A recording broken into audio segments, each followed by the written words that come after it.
Mbura ĩrĩa ĩrathiĩ na mbere na kuura mĩena ĩtiganĩte gũkũ bũrũri-inĩ ĩtigĩte andũ amwe magĩtara hathara nene na gũtiga makĩria ma 9,000 matarĩ na ũikaro, oro hamwe na gũcũngĩrĩria ikuũ cia andũ matanyihĩire 50 na angĩ makagurara. Kwanza ninasema poleni sana kwa wale watu wamepoteza watu kwa hii jangwa.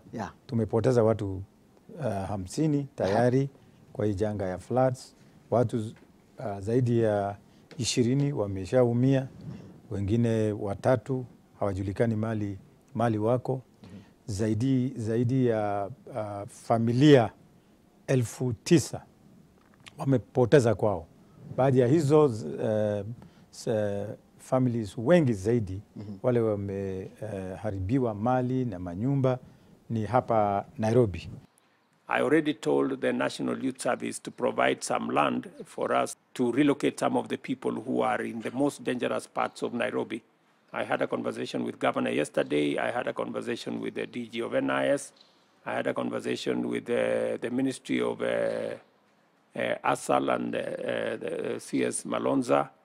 And so I think in that context, what are the flashpoints and how do we ahead of time deal with those flashpoints? Akiaria tabarĩra-inĩ ya Inooro rũcinĩ, mwandĩki mũkaru ministry-inĩ ya kũrĩa kũmũ Harsa Makelo augĩte thirikari ĩrĩ cemba gũtigĩrĩra arĩa mahutĩtio nĩ mũiyũro na magacũngĩrĩrio hathara nĩ megũteithĩrĩrio na oro hamwe kwarĩra mĩtaratara mĩandandũku ya kũng'ethanĩra na mũiyũro hamwe na kũnyihia hathara yaguo.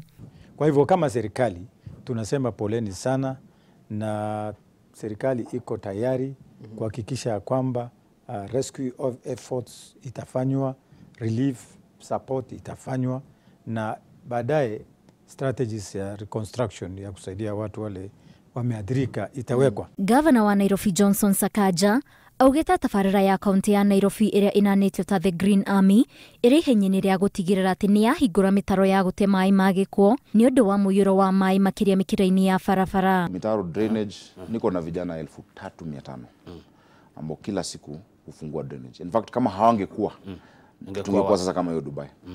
Ile kitu inafanyika, unajua drainage ni mambo mbili. Kuna kufungua na kuna kupanua. Unajua? Because iko na capacity. Kama sink yako kwa nyumba inaweza kuwa inafanya, lakini kuna idadi ya maji haiwezi kuchukua. Gerifotera Inooro TV, Jitagwo Waithira.